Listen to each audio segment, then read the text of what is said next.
દરેક ગૃહિણીનો સૌથી મોટો પ્રશ્ન એ હોય છે કે સાંજના જમવામાં શું બનાવવું. તો આજે હું તમારા માટે એવા શાકની રેસીપી લઈને આવી છું જે નાનાથી લઈને મોટા સૌને ખૂબ જ ગમશે. ખૂબ જ હેલ્ધી છે અને ખૂબ જ ઓછા તેલમાં બની જાય છે.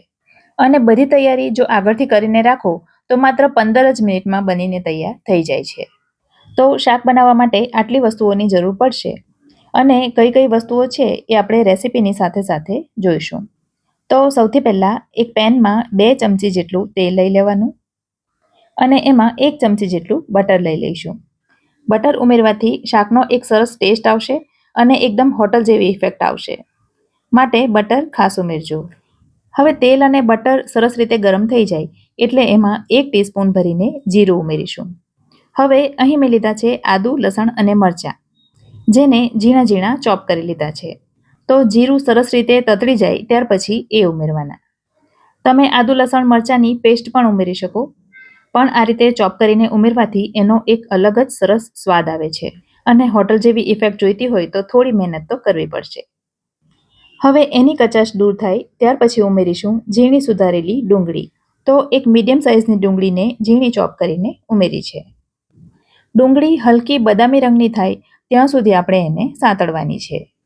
તો લગભગ 1.5 થી 2 મિનિટમાં જ ડુંગળી સરસ રીતે સાંતળાઈ જશે અને આ પ્રકારની ટ્રાન્સલુસન્ટ થઈ જશે. હવે આટલું થાય એટલે એમાં ઉમેરીશું ઝીણા સુધારેલા ટામેટાં. તો અહીં 2 મીડિયમ સાઇઝના ટામેટાને ઝીણા સુધારી લીધા છે. તમે ટામેટાના ટુકડાના બદલે ટામેટાની પેસ્ટ પણ ઉમેરી શકો. અને લીધું છે ઝીણા ટુકડામાં સુધારેલું એક નાનું કેપ્સિકમ. હવે ફરી પાછું બધું બરાબર રીતે મિક્સ કરી લઈશું. ગેસની આંચ લો ટુ મીડિયમ તરફ રાખવાની, જેથી બધું ફટાફટ ચડી જાય. થોડું મિક્સ કરીને એમાં 1 ટીસ્પૂન મીઠું ઉમેરી દઈશું. મીઠું ઉમેરવાથી ટામેટું સરસ રીતે અને જલ્દી ચડી જશે. થોડી વાર થાય અને ટામેટું અને કેપ્સિકમ થોડું ગળી જાય ત્યાર પછી અહીં મેં લીધી છે ઝીણી સુધારેલી પાલકની ભાજી. તો સુધાર્યા પછી પાલકની ભાજી લગભગ 2 કપ જેટલી થાય છે.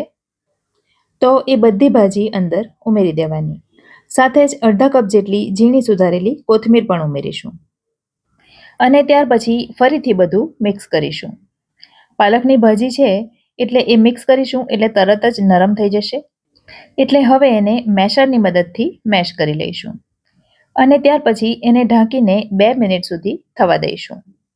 ફ્રેન્ડ્સ, મારા વિડીયો તમે હંમેશા જોતા હો પણ ચેનલને સબસ્ક્રાઈબ ન કરી હોય તો પ્લીઝ સબસ્ક્રાઈબ કરી દેજો.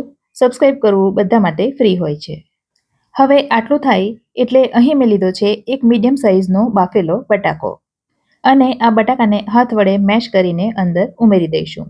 બટાકો ઉમેરવાથી ગ્રેવી થીક થશે અને બટાકાથી ગ્રેવીને એક સરસ બાઇન્ડિંગ મળશે અને શાકનો સ્વાદ તો વધશે જ.